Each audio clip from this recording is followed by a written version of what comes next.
Hello friends, welcome to my channel. सामईन, कुरान पाक की सूरह शुरा आयत नंबर 49 से 50 में अल्लाह ताला का फरमान है कि वो ज़मीन और आसमान की बादशाही का मालिक है और वो जो कुछ चाहता है पैदा फरमाता है। जिसे चाहता है लड़कियां देता है, जिसे चाहता है लड़के लड़कियां मिला कर देता है और जिसे चाहता है बांझ कर देता है। वो सब कुछ जानता है और हर चीज़ पर कादिर है। नाज़रीन, अल्लाह ताला गफूर और रहीम है। वो जो चाहता है करता है, लेकिन याद रहे कि वो कभी भी किसी पर जुल्म नहीं करता। ख़वातीन और हज़रात, हमारे यहाँ अक्सर आपने शादी ब्याहों और मेले ठेलों पर ऐसे लोगों को देखा होगा जो कि नाचते गाते बाज़ हालतों में भीख भी मांगते नज़र आते हैं। इनके मुख्तलिफ नाम हैं, जैसे खुसरा, हिजड़ा, ख्वाजा सरा वगैरह वगैरह। इनमें सिवाय ख्वाजा सरा के बाकी के नाम से तहकीर और तंज नज़र आता है। लफ्ज़ ख्वाजा सरा ये कदर बेहतर नाम है। ये नाम इनको मुग़ल बादशाहों ने दिया था। फ़ारसी ज़बान में अफसर को ख्वाजा और महल को सरा कहते हैं, लिहाजा इससे मुराद हुआ महल के अफसर। लेकिन यहाँ एक अहम सवाल आप सबके जहनों में आ रहा होगा कि आखिर ये तीसरी जिन्स के लोग पैदा होते कैसे हैं।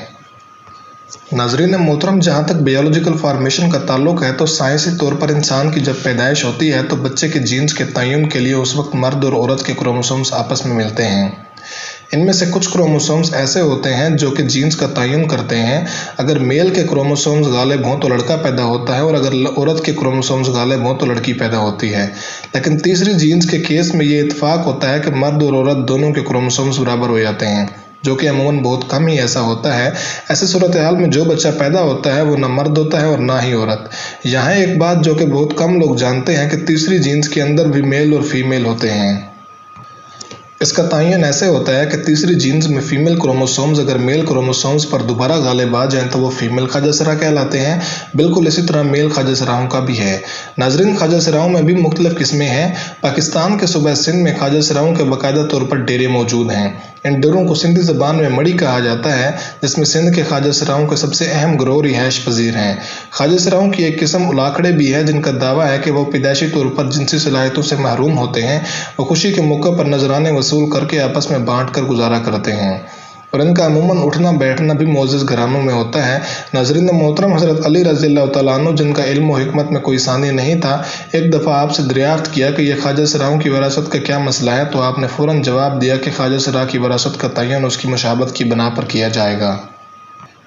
यानी अगर वो मर्द की मुशाबे है तो उसका वो मर्द का हिस्सा पाएगा और अगर उसकी जिसामत औरत की मुशाबे है तो उसे औरत का हिस्सा मिलेगा।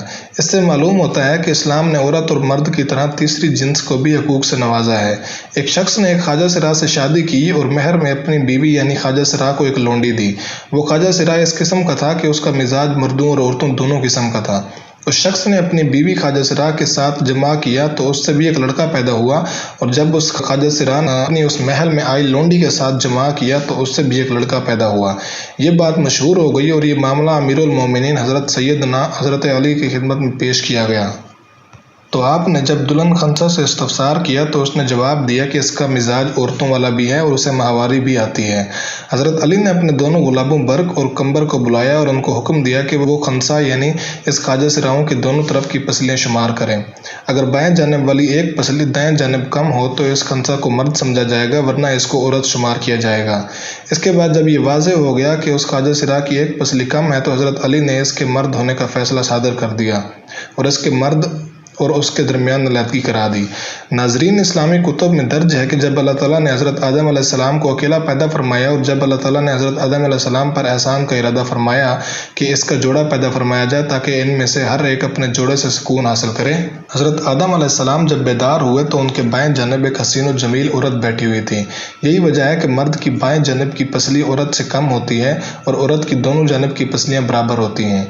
कुल पसलियों की तादाद 24 है, 12 दाएं जानिब और 12 बाएं जानिब होती हैं, जबकि मर्द की दाएं जानिब 12 और बाएं जानिब 11 होती हैं। तो मर्द की कुल पसलियाँ 24 की बजाय 23 होती हैं। लेकिन एक इस्लामी जमहूरिया मुल्क होने के बावजूद इस मुल्क में रहने वाले अफराद इस्लाम से बहुत दूर जा चुके हैं। इस्लाम जितना इंसानियत का दर्स देता है, अफसोस के साथ कहना पड़ रहा है कि उतना ही इंसानियत से दूर जा रहे हैं। मुख्तसर ये कि हम इस कदर बेहिस हो गए हैं कि हमें इन तड़पती ज़िंदगियों का इदराक ही नहीं, बल्कि हम किसी न किसी तरह इन अंगारों में तपिश बढ़ाने का सबब बन रहे हैं। ये बिल्कुल हमारी ही तरह के इंसान है। ये सांस तो लेते हैं मगर घुट घुट कर। इन्हें जीने का हक तो है मगर इसके लिए उन्हें बहुत बड़ी कीमत चुकाना पड़ती है। इनके रंग बिरंगे लिबास, चमकते जेवरात, रोशन रंगीन चेहरे, खनकते पायर और लड़खड़ाते बल खाते बदन में जिंदगी घिसती तो है मगर दहकते अंगारों पर। इनके ज़ाहिरी चमक दमक के पीछे न जाने कितनी अंदोनाक कहानियां हैं जिन्हें सुनने की सकत शायद हम में ना हो सकता है कि हमारी रूह इनकी कहानियों का बोझ उठाने से इनकार ही कर दे। ये थी हमारे माशरे में मौजूद उन सितम ज़रीफ़ों की कहानी जिन्हें हर जगह तंज़ व तहरीक का सामना करना पड़ता है। तो दोस्तों, ये थी हमारी आज की मुख्तसर वीडियो। हम उम्मीद करते हैं आपको ये वीडियो ज़रूर पसंद आई होगी। इस वीडियो को अपने तमाम सोशल मीडिया के अकाउंट्स पर ज़्यादा से ज़्यादा शेयर करें और कमेंट्स की सूरत में अपनी राय देना हरगिज़ ना भूलिएगा।